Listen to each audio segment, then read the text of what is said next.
नमस्ते। भारत की आज़ादी की कहानी में ना कई सारे मोड़ आते हैं, लेकिन कुछ अध्याय ऐसे भी हैं जिन्होंने इतिहास का रुख ही मोड़ दिया। आज हम एक ऐसे ही बहुत ज़रूरी और सच कहूँ तो काफ़ी हैरान कर देने वाले पल के बारे में बात करने वाले हैं। खिलाफत आंदोलन। अब देखिए, सोचने वाली बात तो यही है जो इस पूरे आंदोलन को इतना दिलचस्प बना देती है कि कैसे एक आंदोलन जो तुर्की के खलीफा को बचाने के लिए शुरू हुआ था, वो भारत के स्वतंत्रता संग्राम में हिंदू मुस्लिम एकता का इतना बड़ा प्रतीक बन गया। मतलब एक मुद्दा जो 7 समंदर पार का था, उसने यहाँ भारत में हिंदुओं और मुसलमानों को एक साथ कैसे ला खड़ा किया। इस पूरी पहेली को समझने के लिए हमें थोड़ा पीछे जाना होगा, कहानी की एकदम शुरुआत में। तो चलिए सबसे पहले ये समझते हैं कि ये मामला आखिर था क्या। वो कौन सा उद्देश्य था जो सरहदों के पार भी लोगों को जोड़ रहा था। मतलब ये सब शुरू कहाँ से हुआ। बात है ऑटोमन खिलाफत की। देखिए, सदियों से जो ऑटोमन साम्राज्य का शासक होता था, उसे खलीफा भी माना जाता था। और ये खलीफा ये सिर्फ एक राजा नहीं थे, वो दुनिया भर के सुन्नी मुसलमानों के लिए एक तरह से उनके आध्यात्मिक गुरु थे, एक बहुत बड़ा सिंबल थे इस्लामी एकता का। और इसमें भारत के मुसलमान भी शामिल थे। तो ये उनकी आस्था और उनकी वैश्विक पहचान का एक बहुत बड़ा केंद्र था। फिर हुआ पहला विश्व युद्ध। इसके बाद ना दुनिया का नक्शा ही बदल रहा था। ऑटोमन साम्राज्य इस जंग में हार गया था और जीतने वाले ब्रिटिश साम्राज्य ने फैसला किया कि वो इसे खत्म कर देंगे, इसके टुकड़े टुकड़े कर देंगे। अब इस फैसले से खिलाफत का वजूद ही खतरे में आ गया। और ये बात भारत के मुसलमानों के लिए एक सीधी चुनौती जैसी थी, क्योंकि ये उनके आध्यात्मिक नेता के वजूद पर, उनके सम्मान पर सीधा हमला था। तो फिर इस आंदोलन के मकसद क्या क्या थे?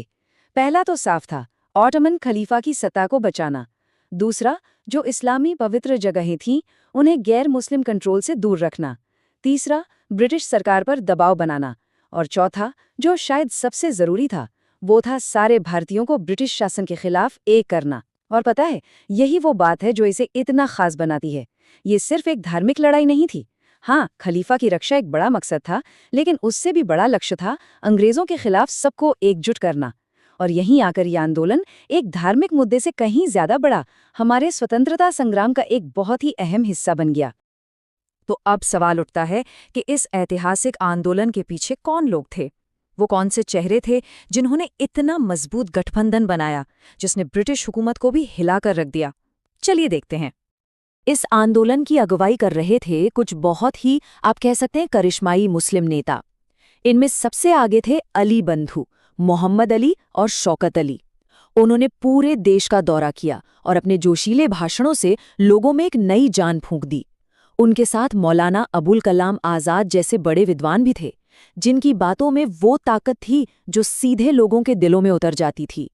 लेकिन कहानी में एक बहुत बड़ा और कह सकते हैं कि एक अनपेक्षित मोड़ तब आया जब इस आंदोलन से एक ऐसी हस्ती जुड़ी जिसने पूरा समीकरण ही बदल कर रख दिया, और वो थे महात्मा गांधी। गांधी जी ने इस हालात में एक बहुत बड़ा, एक ऐतिहासिक मौका देखा। उन्हें ये एहसास हुआ कि ये सिर्फ मुसलमानों का मुद्दा नहीं है, बल्कि ये एक ऐसा मौका है, एक सुनहरा मौका, जब भारत की दो सबसे बड़ी ताकतों, हिंदुओं और मुसलमानों को उनके एक ही दुश्मन यानी ब्रिटिश राज के खिलाफ एक साथ लाया जा सकता है। और जब ये गठबंधन बना तो इसका जो नतीजा निकला वो सच में ऐसा था जैसा पहले कभी नहीं देखा गया। ये भारतीय इतिहास का वो पल था जब एकता की ताकत की गूंज पूरे देश में सुनाई दे रही थी। ये एक जबरदस्त बदलाव था। सोचिए, पहले ब्रिटिश शासन के खिलाफ जो विरोध होता था वो छोटे छोटे टुकड़ों में अलग अलग जगहों पर होता था, लेकिन अब वो एक संगठित, पूरे देश में फैला हुआ असहयोग आंदोलन बन चुका था। ये एक ऐसी ताकत बनकर उभरा था जिसे नजरअंदाज करना अब मुमकिन नहीं था। और ये जो एकता थी, ये कोई एक दो दिन का जोश नहीं था। साल 1919 से लेकर 1924 तक करीब करीब 5 साल देश में एक ऐसा माहौल रहा जहां हिंदू और मुसलमान कंधे से कंधा मिलाकर ब्रिटिश राज के खिलाफ खड़े थे। ऐसा मंजर पहले कभी नहीं देखा गया था। और जानते हैं, इस आंदोलन ने एक बहुत बड़ा और शक्तिशाली सबक सिखाया। इसने ये दिखा दिया कि जब लोग एक हो जाते हैं तो असहयोग और सविनय अवज्ञा जैसे शांतिपूर्ण अहिंसक तरीके भी एक बहुत बड़े साम्राज्य की जड़ें हिला सकते हैं। लेकिन कहानी यहाँ खत्म नहीं होती, क्योंकि विडंबना देखिए, ये आंदोलन अपने सबसे बड़े, अपने मुख्य लक्ष्य में तो कामयाब नहीं हो पाया। तो फिर इसकी असली विरासत क्या है? इसे आज भी इतना महत्वपूर्ण क्यों माना जाता है? हुआ ये कि 1924 में तुर्की ने खुद ही खिलाफत को खत्म कर दिया। मतलब जिस मकसद के लिए ये पूरा आंदोलन शुरू हुआ था, वो मकसद ही खत्म हो गया। तो पहली नज़र में देखने पर तो ये एक बहुत बड़ी नाकामी लगती है ना? लेकिन असल में इसकी असली विरासत तो अब शक्ल ले रही थी।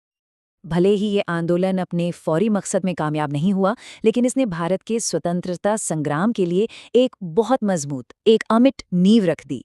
इसने लोगों को राष्ट्रीय एकता की ताकत का एहसास कराया। इसने असहयोग को विरोध के एक असरदार हथियार के तौर पर सबके सामने रखा। और सबसे बड़ी बात, इसने आने वाले बड़े बड़े जन आंदोलनों के लिए एक तरह से पूरा खाका, एक ब्लूप्रिंट तैयार कर दिया। और आखिर में ये हमें एक बहुत गहरे सवाल के साथ छोड़ जाता है कि क्या कभी किसी आंदोलन की नाकामी असल में एक बड़ी कामयाबी हो सकती है?